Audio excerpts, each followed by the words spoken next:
Fala rapaziada, tá aí mais um vídeo aí no nosso canal Alexandre Sapateiro, né?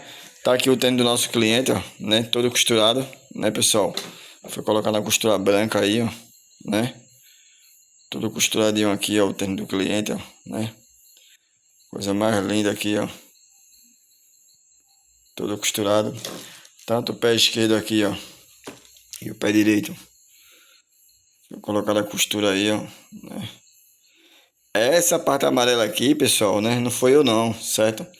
Isso aqui já foi outro trabalho que o cliente pediu para outro cliente, para outro profissional fazer e ele melou o sapato, né? Mas tá aí a costura, né? Foi feita a minha costura. Tá aí, ó, mais um trabalho maravilhoso aí, né? Espero que o nosso cliente goste aí, ó. Mas tá aí, né? Esse amarelo aqui que melou aqui não dá nem para demonstrar direito, ó, né? Só se aproximar de perto. Mas tá aí mais um trabalho maravilhoso.